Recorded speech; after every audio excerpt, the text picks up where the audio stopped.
if you feel anxiety, it is the world knocking at your door, demanding you to produce what you can and what you must, because it's within you.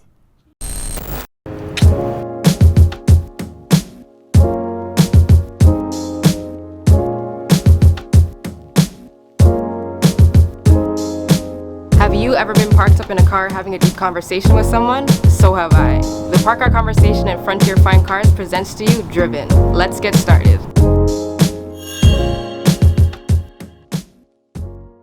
This is Driven, episode 2. I am here with Dame from Brims. Blessings.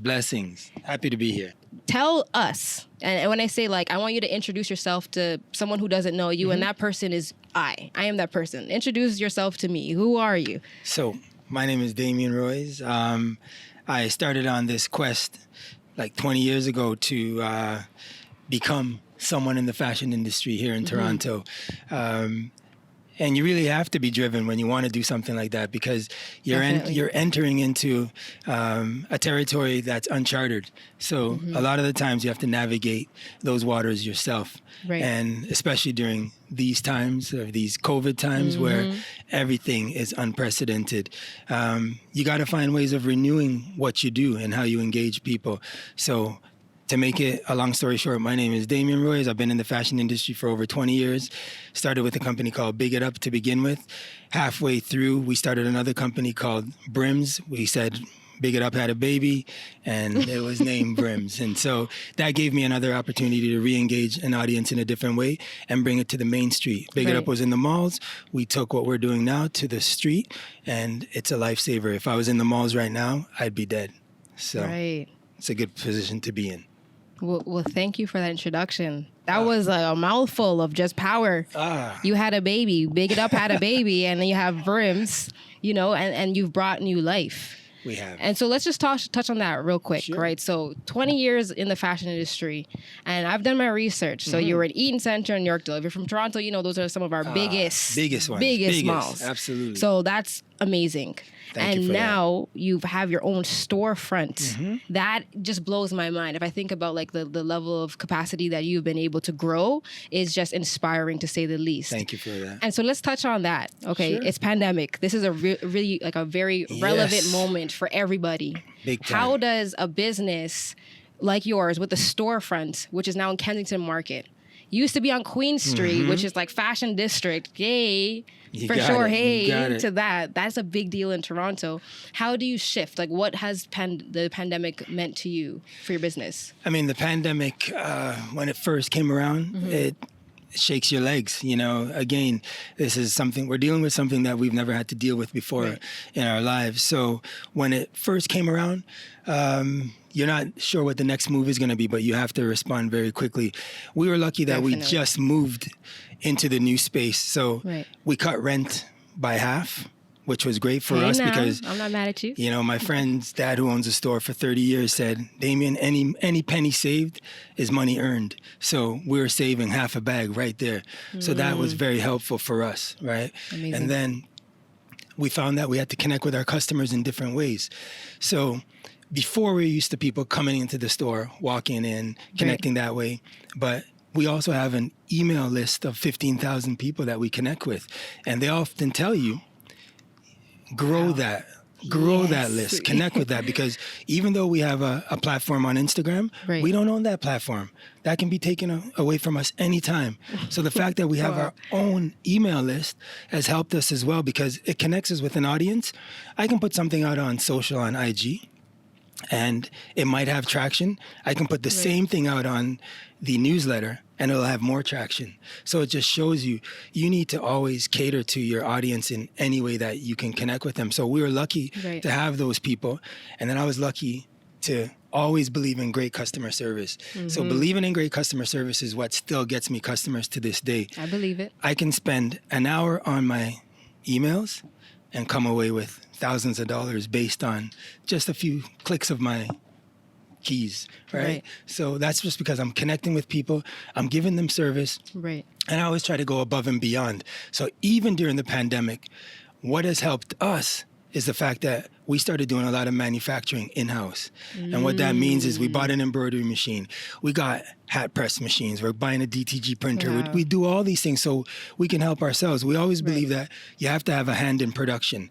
So if I have a hand in production, I still work with China. I still work with Pakistan. I still work with all these people here in this city as well. But I'm able to also do things for myself. So I put myself in a position where customers can come to me and they can utilize the services that I offer. Right. So the fact that I don't have to always be out there running and chasing a customer. They're walking the business to me because of the way I position myself. It's like being on a chessboard. You got to set it up so it works for you. And when you've been in the industry for a long time, you can figure out where you want to be.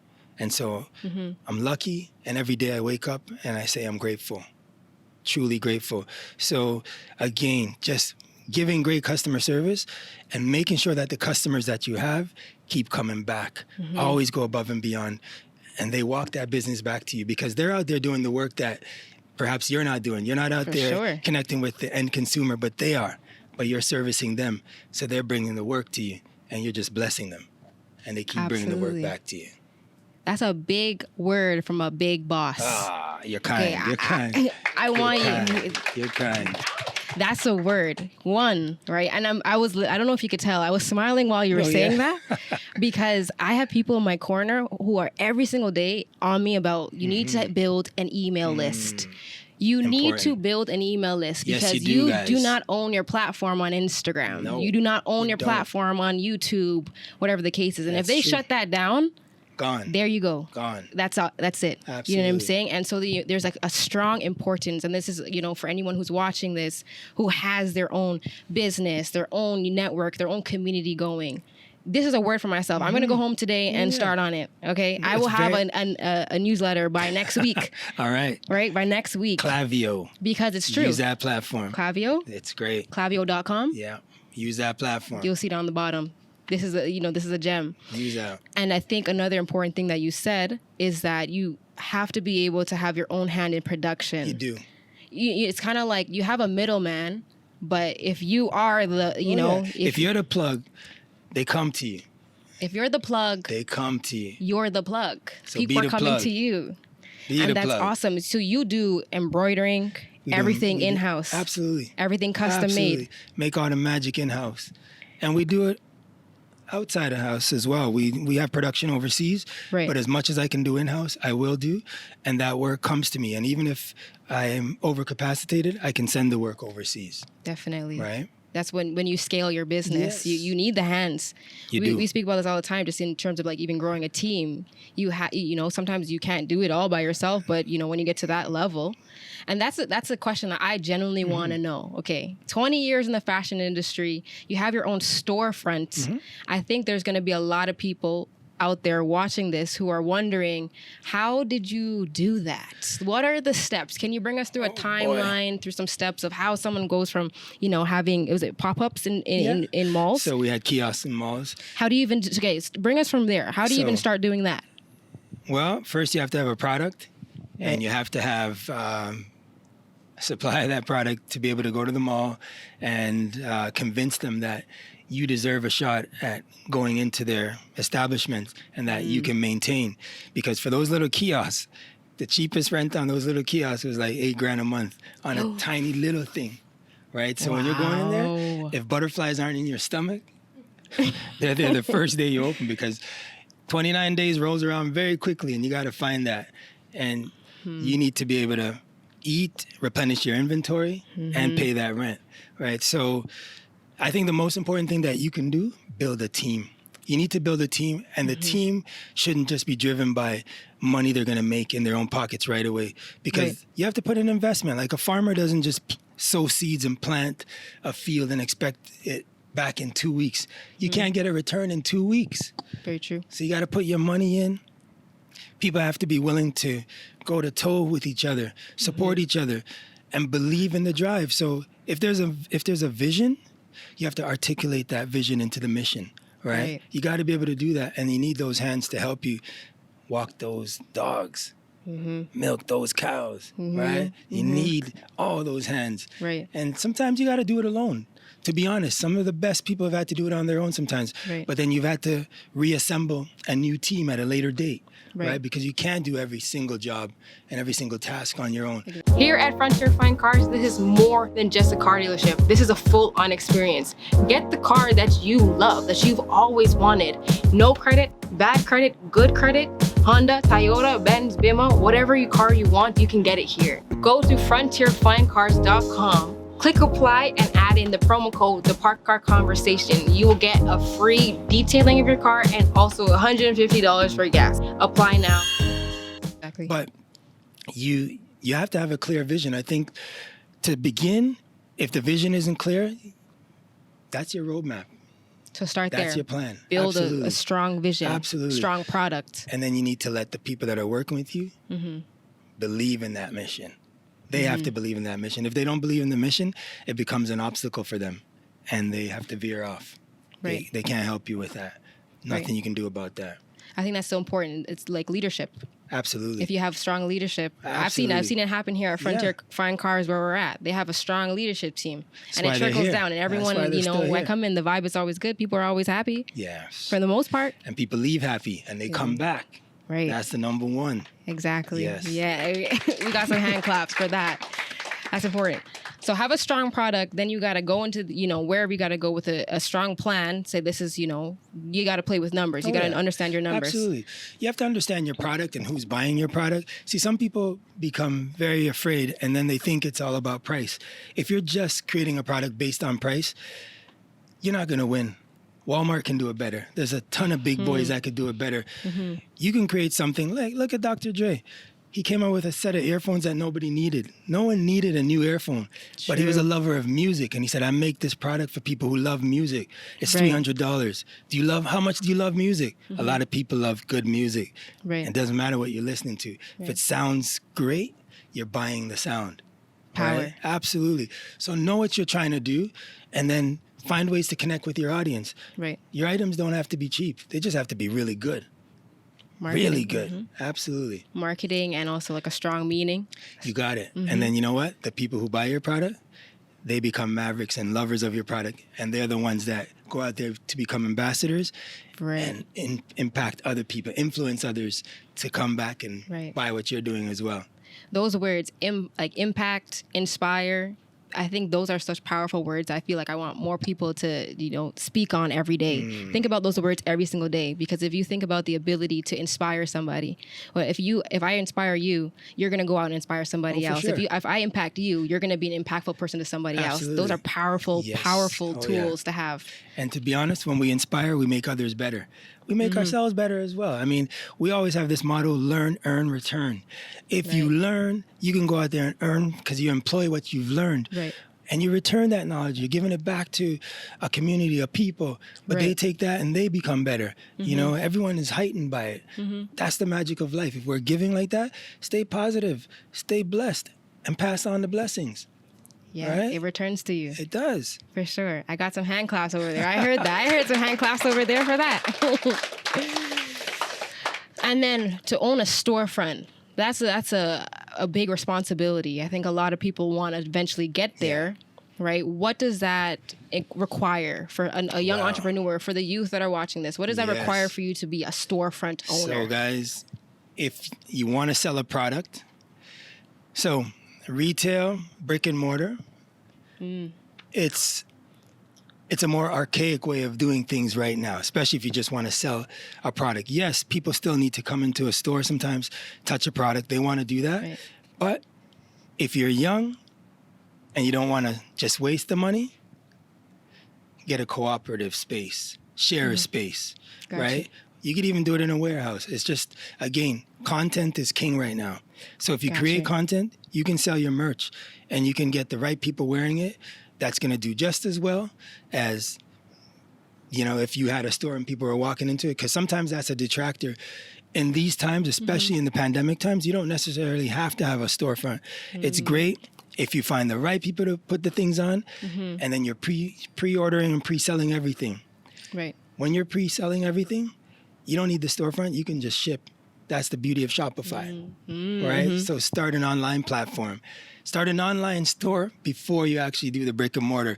If you want to do brick and mortar, start the online, build traction, and then you can take it offline and do pop-up shops. It's better to do it that way because you're not wasting your bag.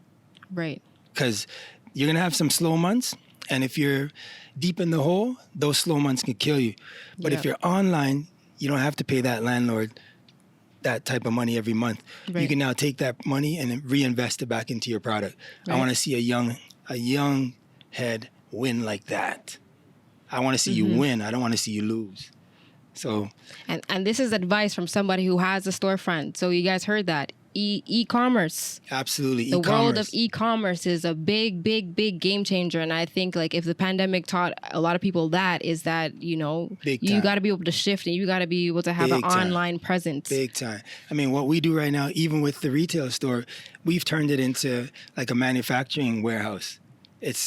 I'm coming to you, by the way. Right now. Yeah, anytime. I'm coming to you. Park Conversation t-shirts. The food is good down there as well. Gotcha. Oh, yeah. But that's the magic of being able to retool and pivot. We just flipped everything that we were doing. Now we close the store. People aren't coming in. So if you come there, it's all boxes, sweatshirts, hats everywhere, and we're just manufacturing for other people. Right. And so that is what has blessed us and brings money through the doors continuously. Right. You've had to shift. Absolutely. And entrepreneurship, I think that's one thing, and you know, people don't realize is that this journey isn't always going to look like what you want it to look like. That's the truth. You know, you think that things are going to go X, Y, Z for you, and sometimes the things that you want aren't for you. Things will happen very fast and very quick. So you have to be able to think quick. And so I'm very, very proud of you. It's my first time meeting you. I'm proud of you that your business is booming. I'm grateful. We're working. And we're thankful for that. Name something that throughout this journey has been vital to your either your wellness, to your success, something that's been vital. It doesn't have to be one thing, it could be many things, but talk on something that's been vital to you. Flexibility and being able to find balance, keeping balance. I've always believed in finding that balance where you have like a balanced equilibrium. And philosophy has always been great to me. Thinkers, the way people think matters so much to me because we can learn so much from them, right? And there are so many great thinkers that have come before us. The more we know about them, we can employ what we know. Because, you know, there are people, great writers that have said, we love stories because stories become equipment for living. Lessons learned from all the stories, whether it's Nipsey or whoever we're learning from. Shout out Nip. Yeah, shout out Nip. Shout out Neighborhood Nip. You already know. So, like, the lessons we learn, we can take away and we can apply to our own lives. Someone's doing something great, you can apply those moves to your own lives, right? So this is what we're here to do. The more we learn, the more we can employ. Right. So we have to be thankful for the fact that we can pretty much get any kind of information we want. It's at the tip of our fingertips. It's just how we use the time. For sure. It's how we use the time. And for anybody listening, get on your crypto. Find some time to study that. Okay, you have homework to do. Homework. All the most influential people around me that have allowed me to, you know, take even my brain, my mind, my energy to another level have been super big readers. Absolutely. Have been super big people on like finding new information. I feel like I read that, you know, there's some friends in my life who read like tons of books, and I feel like I read new books all the time just through them. Nice. And that's the power of even just like the transfer of information that I haven't even read some of these books, and I can finish a sentence of the 4 agreements. I love it. It was so crazy. The other day we were having a conversation in my living room, and they were talking about the book 4 Agreements. I have never read this book, okay? And they had the 3 points, and then I finished the last point. And I said, connected with that spirit. And I just remembered. It's just like even just through the information of other people. So that's super powerful. Very powerful. The balance. All right. You're speaking to a mom now. A mom of a 2.5-year-old. I think that's my biggest excuse. The time. I feel so overwhelmed. I can't get X, Y, Z done. How does someone like you, okay, because this is like goals to me. Yeah. You are a big boss. You have your company. You've been in this game for over 20 years. Your wellness. How do you balance business, life, your energy, being happy? Like how? Because sometimes that takes me over, and I'm grumpy. It's tough because you don't always get everything done, and sometimes there are sacrifices. You don't get to spend the quality time that you would like to with the people you love, right? So you miss out on some stuff, but you have to know you're doing it for a reason. You're doing it so perhaps at some point you will get to do all of that and more and make up for it tenfold, right? You do it so you can have some control over your own destiny, right? Where no one else is going to tell you when and where you can go and how to do it, because you've set up a system where it's yours. You know how to run it. Right. People are actually running it for you, and you can do what you want to do. That's what you want. So you have to keep that in mind. Right. Always keep the goal in mind. Why are you doing it? You have to know why you're doing it so you can make up and try to at least connect with the people that do require you connecting with them. Like, for instance, a gentleman told me children spell love Time.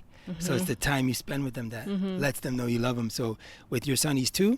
2.5, yeah. Hug him lots. Hug him lots. Love him. Let him know that he is loved. And sometimes as he grows, take him with you on some of these, adventures that you're having, because he's going to learn through that. Definitely. And he'll give it back at some point, right? Yeah, I was reminded in that moment, like, that's my why. That's one of my whys. I like that. But that's a big why. That's a huge why. And so even in the moments where I feel overwhelmed because my day just, it passed me and I didn't get what I wanted to get done, is that this is my why. Yes. So it might require a little bit of sacrifice. For sure. He might have to sit down and watch Cocomelon for another half an hour so I can get this job done. But in the long run, that's it's going to pay off. It's going to pay off. Yeah, and you're doing it for a reason. He's the why. That struck also a thought in my brain. Kobe. Yes. I the sports world is not something like I'm super big on, right? But just even seeing after he passed, how many of his years he dedicated to basketball. Yeah. And after they retired, it was like, I'm going to give back to my family now. Absolutely. Right. And he was doing that with his daughter, breaking through, supporting her in her quest to be the next great Bryant. Yes. I love that. Yeah. Oh, yeah. That's magic. And so if you're watching this, entrepreneurship is going to require some sacrifice. There's going to be tons of it. And those aren't always going to be super feel-good moments. You're going to have to use your mind, use your power, and work through those moments. You got to find solutions. You're going to have problems. You have to find solutions for all of them. And if you don't have answers to all of them, you got to reach out to others, to people who have those answers. So someone said, don't let the fact that you don't know something insult your intelligence, because we also have a faculty to connect with others and ask them for some help as well, right? Definitely. I think I just again, information, right? If I don't know, it's okay to not know. Reach out to people who do know. Wow. They always say, find someone on LinkedIn who's in your field who already wants to do it. For people who want to be in corporate world, email them. See, hey, how did you get into this job position? I'm just asking, and what's the worst that can happen out of it? No reply. I'm busy. Then you just try somebody else. You just keep trying. And you take a million no's until you get the one yes. Definitely. You got to go through it. You got to have thick skin to be an entrepreneur. Thick skin. You have to have thick skin. That toad skin is required. You need it. Very much so. That's a mental prep, okay? If you're watching this, you have to have thick skin, because it's not always going to go exactly the way you want it to. Those yeses that you really want, sometimes they're a no for a reason. And when the yes hits, it'll feel very sweet. I promise you, because I've hit those moments before where I was like, okay, I really wanted that. But what I do get, trust me, it feels sweet. Trust me, it feels sweet. Love it. And you have to know how to balance stress. You can't take stress out on others. So if something is stressful in your day and in your world, it's not a key to take it out on others. So find ways to balance that, mitigate it, and figure out ways to overcome it. Right. We have to. What does community mean to you? What does community support mean to you? Community. I mean, community is everything. First of all, you have to have the spirit of community in you. And I think that comes from my mother and my grandmother. The way that, I grew up in Ontario housing. So when I was a kid, I saw my mother work 2 jobs, come here without a high school education, finish college here, go on to become a registered nurse, and do things that I didn't think was a big deal when I was a kid. But now as an adult, I look and I say, wow. you're like a hero to me. Big up, mommy. I love what you've done. I love listening to the stories that my grandmother tells me about early Higla days when she put all the kids through school with all that. And I love that because that takes a certain dedication, right? Without that kind of dedication. So I think my spirit of community comes from my grandmother, my mother, seeing my mother cook for all of my friends when I was a kid. She'd rather us be at home, and she knows where we are, and she knows we're safe, and feed the wall of them on them. Make sure they're good. And from that, my mother has complete love for my friends. They could be in England, they could be in Africa, wherever they are. It's love for mommy, always. So I guess I've taken that, and wherever I am, people are always welcome, right? And I'm always helping people. So in turn, they come around and help me when I need the help, right? So that spirit of community, and going back to the high schools and giving back with the program that we call Shoot With This, creating that film program, I just wanted, young people to figure out that they have creative bones in their bodies. And again, through the stories that they've told, we taught them how to tell these stories, but they've always had the kernels within them to do it. You're just showing them how to do it, putting them in the driver's seat. And that also helps me, because I didn't think I was a teacher. I never wanted to be a teacher. That's what I told myself. But when I started doing it, I loved just engaging with these young people and seeing them flourish, seeing them find their wings and fly. That was a magical feeling. And when you start to help others, whenever you need it, people are there to help you in a heartbeat. It comes back. It does come back to you. Karma's a real thing. And that's community. Karma is community. So when you're assisting and upholding certain standards for what community should be like, you're setting an example. And they say we should all lead by example. Right. I mean, this is the first time I've ever met you, but that's the sole reason why your blessings have come back to you. Besides the fact that you have worked hard, you have a good energy. You give back. It comes back. Energy's everything. You can tell yourself these things. What you tell yourself, your thoughts become Absolutely. Who you are. Absolutely. Whether you think you can or you can't, you're right. Those thoughts are powerful. So even for the youth with that program, the things that you tell yourself, oh, I can't do this, but all of a sudden someone gives you the chance. So you've come and you gave them, what was it, cameras? Yeah. Gave them the cameras, the mics, everything. And you know how we bought those cameras? How? We had our 10th anniversary for Big It Up. So I had the idea of like, okay, you know what? Again, community. This was before this whole crowdfunding stuff. So Kanon was rocking and doing some crazy things. So I reached out to Saul. I didn't even know Saul fully back then, but I reached out to Saul. Yo, we're having this 10th anniversary. I want to start this program, Shoot With This. Would you be able to have Kanon headline our show so we can raise funds to buy these cameras? And he was like, word, you guys are doing that? Kanon was in New York. He got Kanon to jump on a plane. Like, this was weeks later. Yeah. Jump on a plane, come to Harborfront Center, perform. We raised funds. We bought those cameras, the mics, everything for these kids. Right. That was magic. That was reach. And he didn't charge us to perform. He didn't charge us to perform. Yeah. That was the magic. That's the love that comes from all of that. So that's community. That's community. That's community. That's community. And all of us have become really good friends. I mean, I've spent moments just riding roller coasters at the CNE with me and Kanon, doing all these things. And then when you start to connect with people like that, they connect you to other people.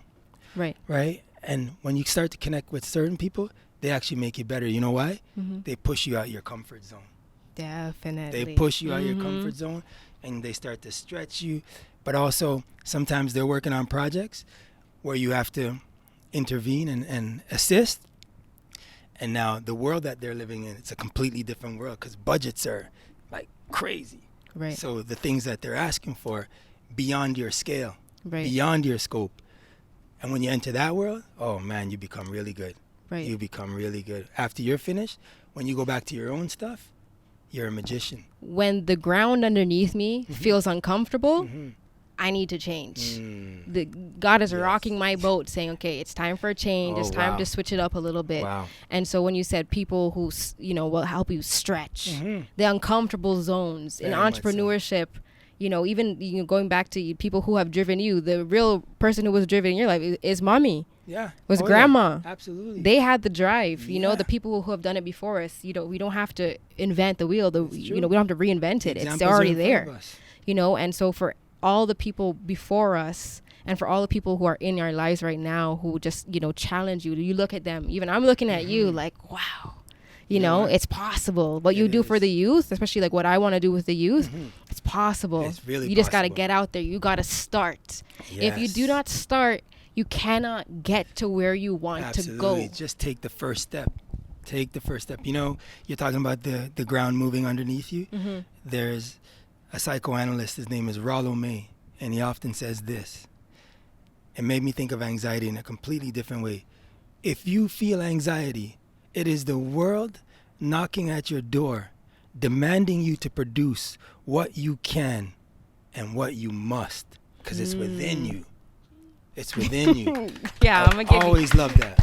Always. So those are the things that I live by. Like, that's my fuel. Those little things, those little kernels. Yeah. The more we know, the easier it is for us to tackle whatever comes towards us. Right. We can figure it out. And you have to believe that having that information is the key. Right. It is the key. Right. Right. And that affords you opportunities, because the way you deal with others Right. opens doors for you. And so I met this gentleman, he was doing floors for us. And he said, I don't work for money. And I'm listening to him while he's cutting boards and doing everything. I don't work for money. I work for opportunity. And he gave me some examples, and that stuck with me. Mm-hmm. I don't work for money, yo. I work for opportunity. Opportunity brings you money, brings you everything. Yeah. Let's work for opportunity, guys. When your passion is there, the money doesn't matter as much. Oh, yeah. It'll show up. They always say, It'll you show know, up. Just be amazing at what you do. It'll show up. love what you do. Love what you do. It Absolutely. won't feel like a job. We love what you do. Absolutely. You know, it'll come regardless. Absolutely. Love and, it. And if you love what you do, it doesn't matter really what's coming in. I mean, make sure you're financially okay. You know, try to relieve that financial stress off yourself. But certainly. if you're doing what you love, like, you could die a happy person because this is what you did. This is what you love. And I think that's very important, you know, especially for youth. Especially for, I mean, not even just for the youth, for everyone watching this. It's like, align with what your heart feels good with. Very true. Align. And you will find the tools to do that. Oh, yeah. And get into tech. So tech, cryptocurrency, All of that. get an email list. All of that. Those are all big things. Khaled always talks about the importance of his phone. Who's Khaled? DJ Oh, Khaled. DJ Khaled. Another one. Another one. There's so many apps that come out that make you amazing. You just have to find out how to use them. Right. Don't just watch a video. Learn how to use all the apps that are at your fingertips. Right.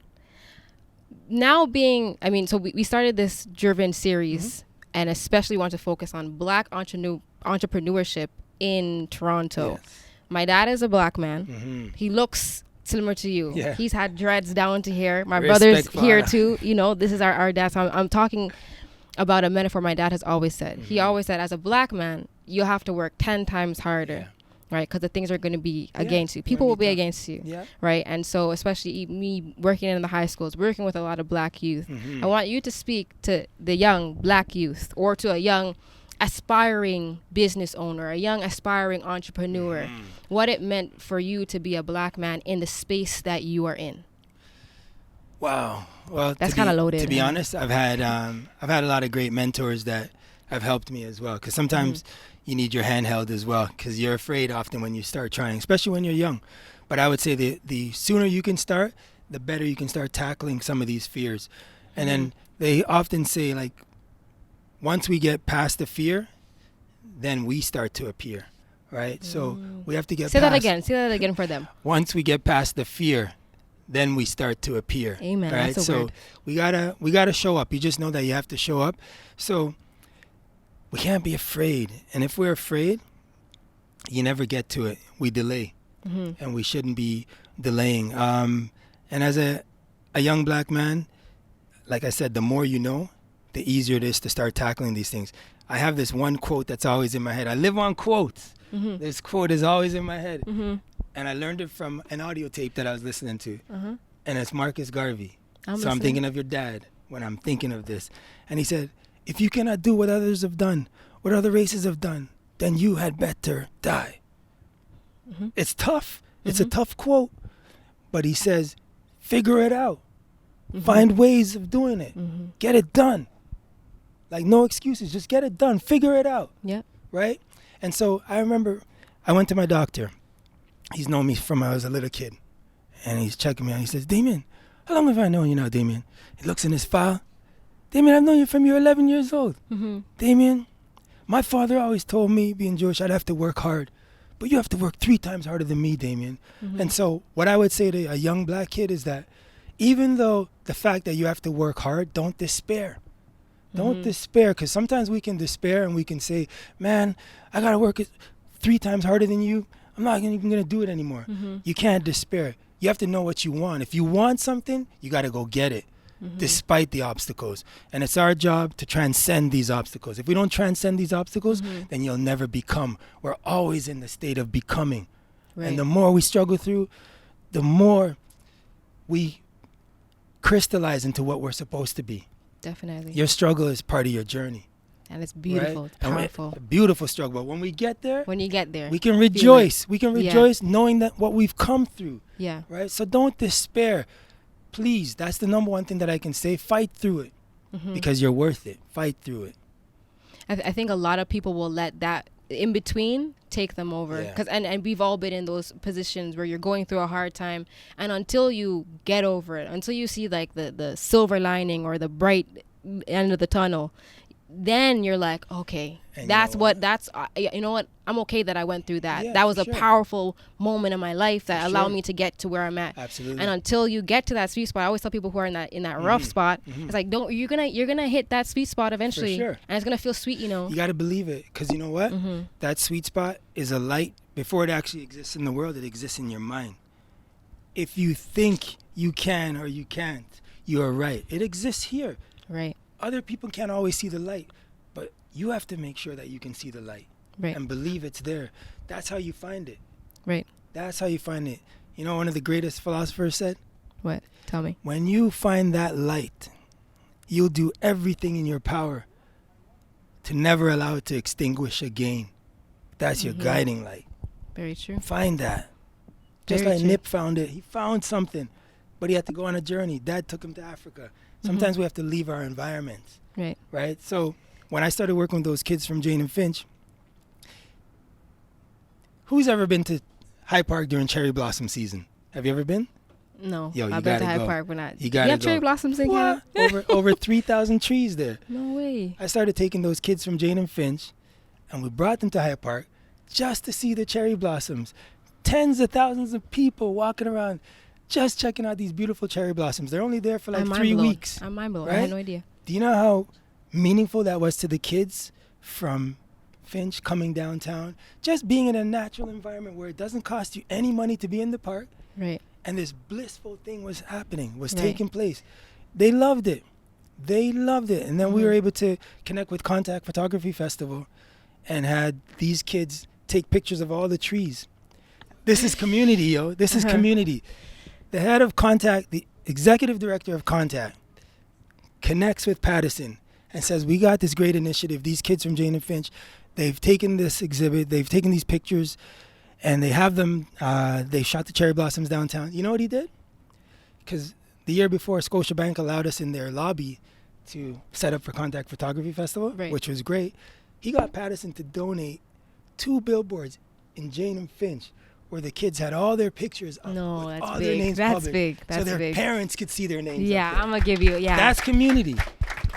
That's community. Amazing. That's the power of community. That is the power of community. And when you're not serving yourself and you're helping to serve others, right, community can come out to assist. Right. That's magic. I think that's huge, especially for entrepreneurs and, you know, entrepreneurship in Toronto. And I've spoken about this before on my social, right? Because I find that a lot of times in Toronto, I think it's a common theme that people are less likely to support for different ways. And I said this in the video. I said, years ago, I went to a Jhené Aiko concert at Manifesto. She asked for people to put up their hands, and no one put their hands up. And I was just sitting there like, crazy. You guys are so salty. Like, it's Jhené Aiko. And like, now all of them will put up their hands. You know, but I think that's like maybe a common thing that happens in Toronto. So I put up that post, and there was tons of people underneath the comment section, just like, I experienced this. This is so real. There's levels to this. And so I just wanted to highlight like community support. It takes nothing for you to support your friends. You know, the same way you support celebrities, the same way you big up, you know, people that you've never met before. You know, a community support means everything in entrepreneurship. Everything. And so if we can, like, let's say, even reach one person through this video to try to like change their mind and thinking, okay, well, maybe I'm not gonna repost that for them because for whatever reason, like if it's nothing to you, do it, because you never know where that blessing's gonna land in someone's hands. Always help out if you can. Always. That's a rule. That's a rule to live by. one thing that sticks to me, and the reason why I'm doing this and why I started this, being a mom, it's not just so that, you know, I can look at my son and say he's my inspiration. It's because later on in life, if my son ever comes to me and is like, Mommy, I want to do this, but I'm feeling a little nervous, or I don't know if I can. I want to be able to be like, listen, I get it. Mommy's been there too, but the things that are uncomfortable, the things that you don't know, the things that you're scared to do, you got to try it. And how it's a leadership. Yeah. How can you tell someone you got to do something if I haven't done that? And so the other day I had a moment, and you know, I'm not really a shy person, right? But I was on Clubhouse. You ever heard of Clubhouse app? No, I haven't. Okay, so this is an audio app. You can just talk, right? And I was in a room full of like 900 people, and there's a panel list of 20 people. There's one celebrity that I know, right? And so he invited me to be a speaker. Oh, I think I've heard of this. And there was a moment where I knew I wanted to speak, and my heart was like this. Dum. And I'm not normally a shy person, right? And then they were speaking about something about parenting, and then I just took the opportunity. I was like, can I speak real quick, right? And they're like, yeah, yes, Queen, go ahead, speak. And I said it, and one night, like, I was shaking. I feel like I could hear my voice for sure. It was shaking for sure, right? And when I got off that call, I went right upstairs. I went upstairs, and I had like the biggest like anxious, nervous smile. And I looked at my mom, and I was like, Mom, you won't believe what I just did. You know what I mean? And I attributed that moment simply for the fact that I want my son Zachariah to take those chances in his life. You just gotta do it. Just gotta do it. And even, you know, as my level of, I would say, you know, confidence and comfortability talking, there's still gonna be moments like that where you find yourself a little bit like nervous. Oh yeah. And there's gonna be moments like that, but you gotta work through those. Absolutely. And that's my main reason for like the understanding the power and the beauty of leadership. Yes. I think it's so beautiful. I want to give you your flowers while you're here because I'm so thankful because all those things that you said, all those gems, I'm going to go home and Google them. I'm going to go home and write those quotes in a book because you're speaking to me. I know you're speaking to them. And I just want to say that I wish you tons of more success. It's already yours. You're moving your feet every day and you impacted me in this moment. Truly it's coming to you. Yours is there as well. Yours is there. I receive it. This is Driven, episode 2. You know the CEO of Spanx, she makes those things that... Yes, CEO of Spanx. This is one thing I heard her say. She said when she was a kid, her father would often ask her at the dinner table, what'd you fail at today? And if she said, I failed at nothing, he'd be unhappy, right? And it was because she learned that he didn't look at failure as failure. It was lessons learned. So she came home and she said, Dad, I tried out for the cheerleading team today and I bombed. He'd say, oh, high five. So tell me, what'd you learn? What are the takeaways? And she said, developing that attitude and her father doing that with her every day, it made her not afraid to go try new things. Eventually, you find something that you really love and that you're great at, but you weren't afraid to take all the steps to get there. You bombed at a million things, but eventually you found the right thing. So failure is not failure. There are lessons learned, so let's not afraid to fail. I know the mic picked that up because that's going into the podcast. Oh, it's crazy. For me, that's a parenting tip 101. And it's mind-blowing because it's like a mind hack. If you can get over the fact that you're going to fail and you might bomb at something, you can be amazing at the next thing you try. Right? I have a question. Yeah. Sure. Maybe can you both share something that you failed at, but that was a critical element of your journey that brought you to success? Wow. I think this was a moment where I wouldn't say maybe some people would categorize it as failing, but to me it felt like a fail. So growing up in my family dynamic, my mom was a single mom raising me and my sister with my grandparents. And so when I became a single mom, if you will, at the age of 23, I felt like I failed. I felt like, you know, everything that I worked towards, I did everything the proper way. I went to university. I had a decent job, you know, and then here I was in a situation that I kind of resented, right? And I think that was like a bummer to me, you know, and I felt like the whole co-parenting thing to me, it felt weird. Like I was kind of embarrassed about it. It took a hit on my ego. And I think the beauty in it now where I'm at, even just in terms of co-parenting with my son's dad, it's like the most beautiful thing. Like I wouldn't have traded it because if we didn't go through all that BS, I wouldn't be able to be here and to appreciate it for what it is. And I know that for sure is because in the moment I felt like I failed. And like now I look at it, it's just like, that's one of those moments where I was like, I had to go through that to be able to be here where I'm at right now. Yeah. Absolutely. So that's mine. Transcendence. Mm-hmm. No, that's blessed. That's blessed. If I'm going to be honest, I would say mine would be the dissolution of my first partnership with Big It Up. Because when I went through that, it felt like a divorce. Literally felt like a divorce. And the shit hurt. Yeah. It hurt. And because when you have a partnership, you trust people. And you trust the people that you're doing it with 100%. And so sometimes when you trust people and then they don't live up to the expectations, I'm talking about a human level. When the lawyers have to jump in and the lawyers start taking over for everyone and you can no longer talk because it's just not registering, it's not making sense. I felt like a failure during those moments, right? And that really hurt, and I had to come through that hurt and to continue to be a stand-up individual and to try something new, to push on with brims and to not look back and say, I'm leaving all of that. We left 7 stores. We left all these things behind, right? I had to walk away from all of that and do different things. So you feel like a failure when you're coming through those things. But, you know, again, like I say, you have to know who you are, what you want, and what you're attempting to do. And that light always has to be on in your mind, because you can self-destruct. You can just take everything you have resources, you can take those resources and do terrible things. Or you can be a better human being.